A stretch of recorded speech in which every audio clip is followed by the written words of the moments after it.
Alors, comme mentionné, voici une dernière petite démonstration sur l'indice de quantité maintenant. On avait discuté un peu en classe.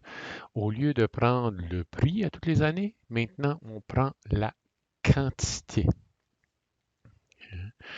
Donc, ce qu'on doit faire littéralement, c'est la même chose, c'est choisir une année de base qu'on va généralement appeler année type dans ce cas-là ici. Donc, l'équation est la même si vous voulez que pour calculer un indice de prix en utilisant la méthode de moyenne explicite, excepté que maintenant, au lieu d'avoir les prix, pour l'année sous considération versus le prix de l'année de base, on a maintenant les quantités. Donc, si on choisit 1983 comme notre année de base, alors le premier terme à, à calculer est naturellement Qn sur Q0, c'est-à-dire la quantité de l'année sous considération divisé par la quantité de l'année de base fois 100.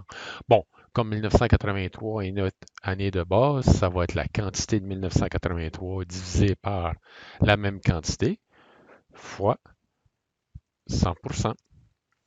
Donc, vous le savez que nos indices de prix ou même nos indices de quantité devraient être toujours 100 pour l'année de base. Donc, ça, c'est le premier terme. Ici, c'est vraiment l'indice élémentaire de quantité à la période N. Donc, maintenant, c'est ce terme-là ici.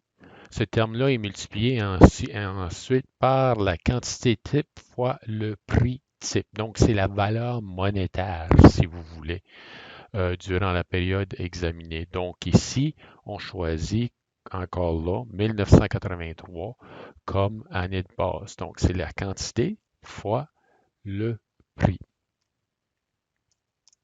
Donc, 288 $. Donc, ceci nous donne chaque cellule nous donne le premier terme et le deuxième terme. On doit maintenant multiplier les deux ensemble. Donc, 100 fois 288. Donc, on obtient 28 800 $. Calcule la même chose, on se sert de la possibilité d'Excel. Donc, ici, le terme supérieur, c'est simplement la somme de ceci.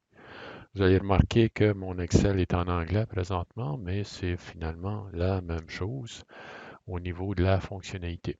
Et vous avez la somme de quantité type fois prix type, c'est-à-dire quantité type fois prix type. Donc, c'est la somme de cette colonne-là. Donc, l'indice de quantité, IQN, pour 1983, va être donné par la somme du terme en haut divisé par le terme en bas, qui nous donne bien 100. Donc, notre calcul semblerait correct. Maintenant, ça c'est pour 1983 qui est notre année type. Donc, pour continuer, si on regarde 1984, ça va être la quantité de 1984 divisé par la quantité de l'année type, qui est 1983 fois 100. Et vous voyez ici, ça change un peu. Mais regardez qu'est-ce qui se passe. Vous voyez les quantités comme telles, 960, 975. Donc ici, l'indice élémentaire de quantité est un peu plus élevé. Mais là, regardez, 74, l'indice élémentaire de quantité est beaucoup plus bas. OK? On va regarder un chiffre après le point, juste pour la bonne chose. Ici aussi est plus bas. Qu'est-ce qui s'est passé? C'est que, regardez, les quantités ont diminué, même si les prix ont augmenté. Donc, ça devient intéressant pour savoir, question d'indice de quantité, les valeurs, ainsi de suite.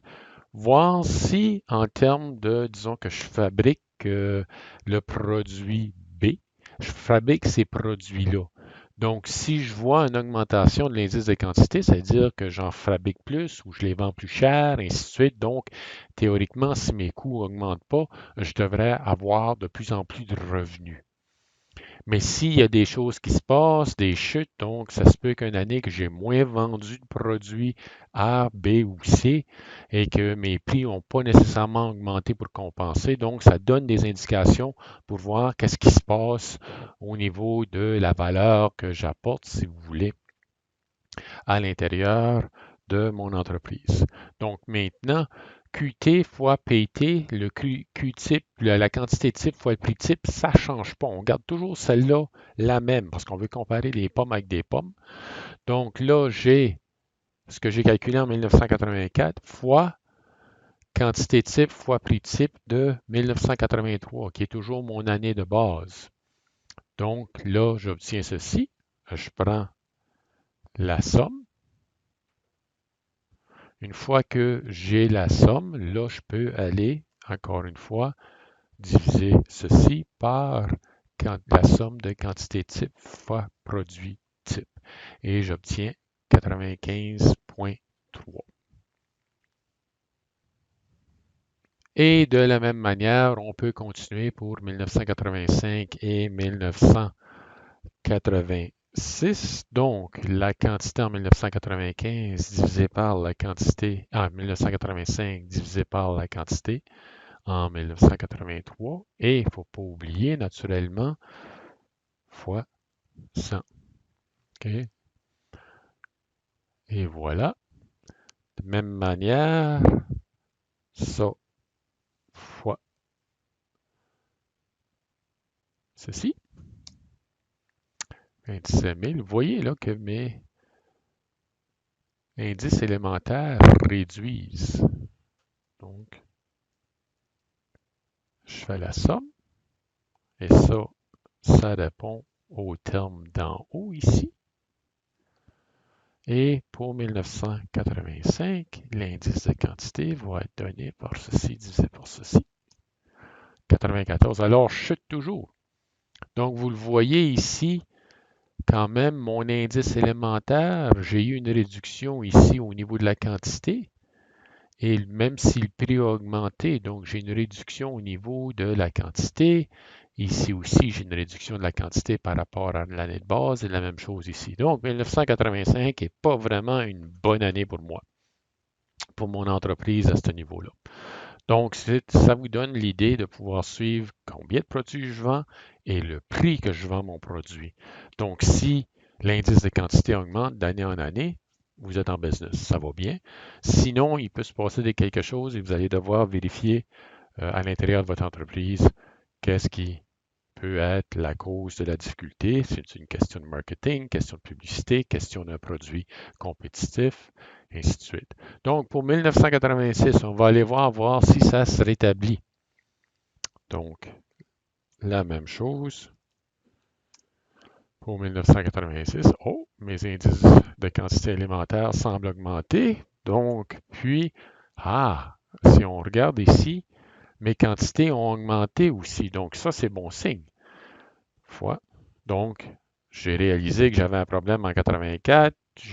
Comme en 85, j'ai pris des démarches, campagne publicitaire, développer un meilleur produit, améliorer la qualité pour être en mesure de finalement peut-être réussir à reprendre ma part du marché.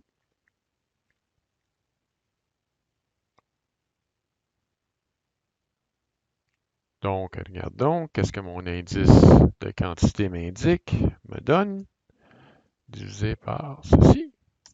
101,5.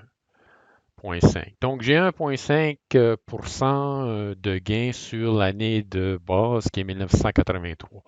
Ce qui est peut-être pas beaucoup, mais si vous voyez le creux qu'on a eu entre les deux ici, l'entreprise a fait quelque chose pour améliorer sa situation.